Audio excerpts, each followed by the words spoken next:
2 years throughout this pandemic, and I couldn't ask for a better person, a better friend, a leader, someone with integrity, and just an honest person. He's worked 16 years for the people of Ontario, and as I mentioned to Christine, we'll always be best friends and always be there.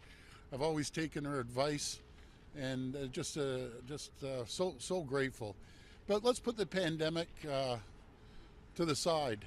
There's so many other things Christine did to change the healthcare system, the roadmap, the wellness, reform of Ontario Health. The list is absolutely endless. And again, I'm just so grateful.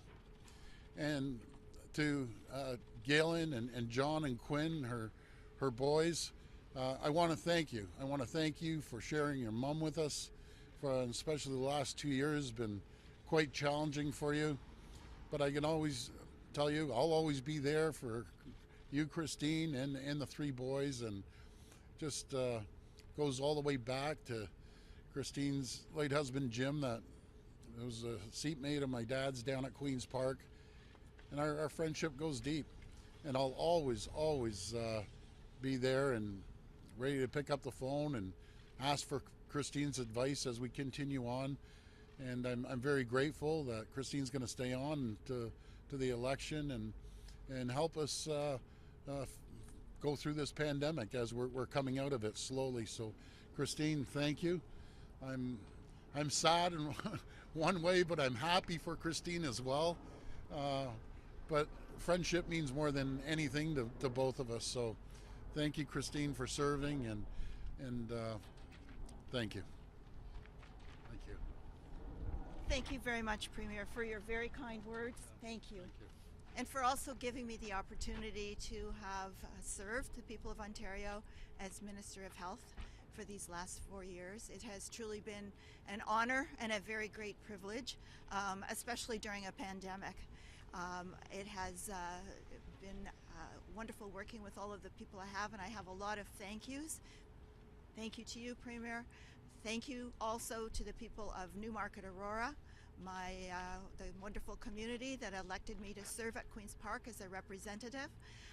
Again, it has been an honor and a privilege, and there is another wonderful candidate, Don Gallagher Murphy, who has been my community office manager for the past 4 years, who is going to serve as your PC candidate in Newmarket Aurora, and I know that she will serve you well, and I stand behind her completely.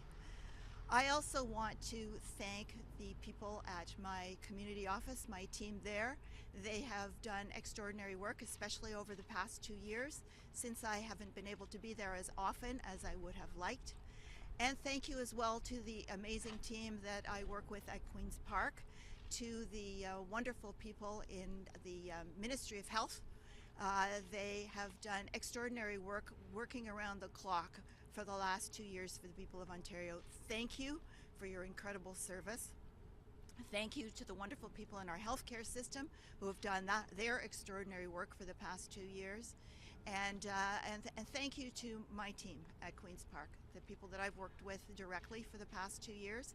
I can't name all of you, but you all know who you are. But there is one person that I specifically want to thank, and that's my Chief of Staff, Heather Watt.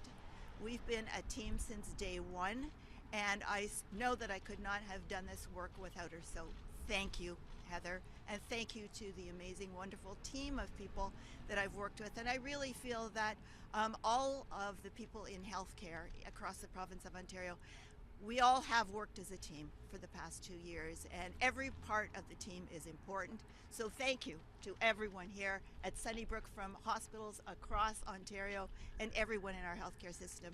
It has truly been a pleasure and an honor to work with you. Thank you. Minister, can I just ask you a few questions? When you look back, what are you going to look back as your biggest accomplishment? What are you going to look back and say, I did that, or I built that? Well, I've been fortunate that despite the pandemic, which was certainly a big job in and of itself, I'm very pleased with the roadmap to wellness, our work together in creating a connected mental health and addiction system. And of course, we're also standing in front of the Herbert Center for brain work. That is incredibly important. Great innovations that are happening here in Ontario, and I'm very pleased that we were able to help with that.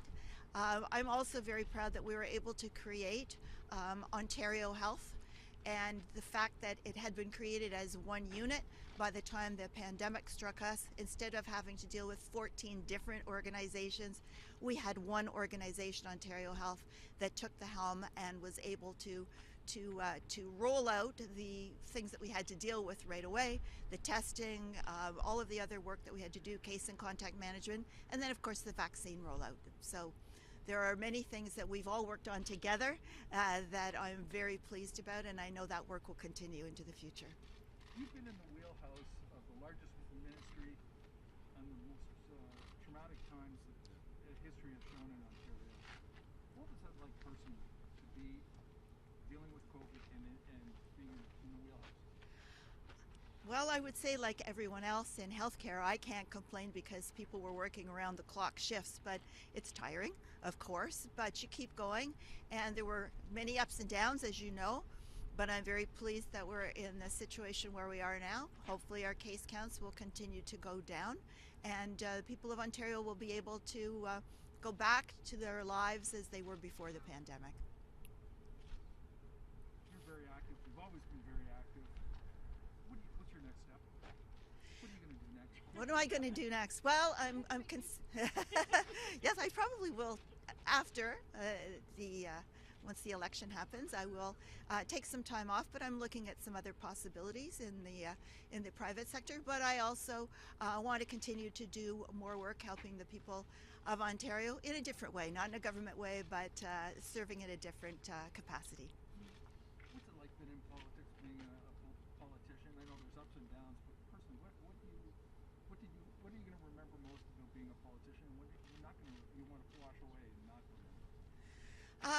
What I remember very well and very fondly, being a politician, because I got into politics in the first place because I wanted to make a difference. I saw that there were some gaps in healthcare and social services and working with people with special needs. That's always been a passion for me. That's why I got involved, and being able to try and help make a positive difference has been very, very important to me, and I'm so grateful to the people of first Whitby, Oshawa, and then Newmarket, Aurora, that elected me and gave me that opportunity.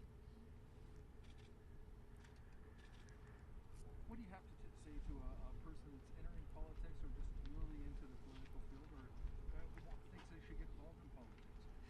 I think it's really important to get into politics to have a passion for something that really gets you up in the morning and makes you want to make a difference, because you have a very, very rare opportunity to do that. It is a great honor.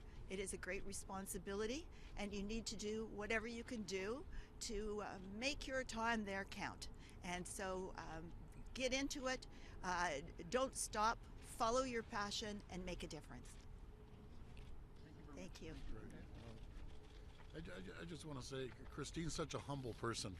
She's humble. You know, her resume goes pages and pages deep, and I'm not speaking for Christine here. You know, you asked what she'd be doing. I don't know.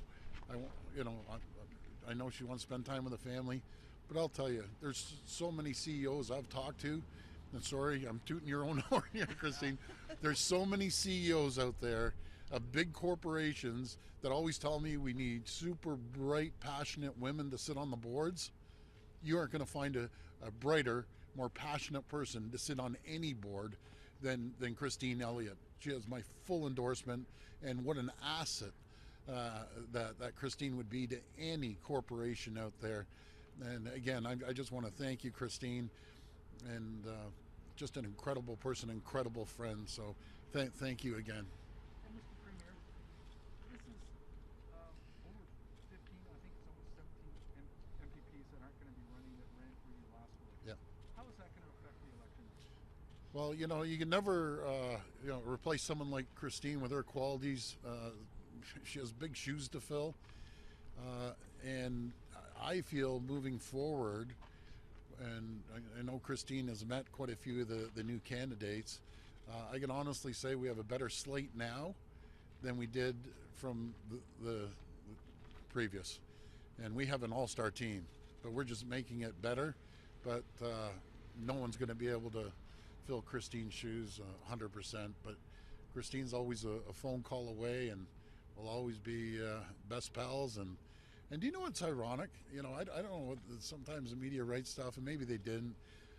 I can honestly say, from the day she became my deputy, we've never had a disagreement, even throughout the pandemic. She shares her ideas, I share mine. Christine's the expert in health. I look at the economy, and that's the way it's been. And I'm just so grateful for her leadership throughout the pandemic. Second to none.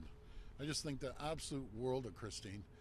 And I'm glad, I'm proud of Dawn, and that was a choice that Christine came in, and then we chatted, and who better to represent Christine's riding than someone that she's endorsing, someone that has been in the riding for years, that knows the riding, knows the people, and you know, we just look forward to getting out and door knocking for Dawn together. So thank you so much.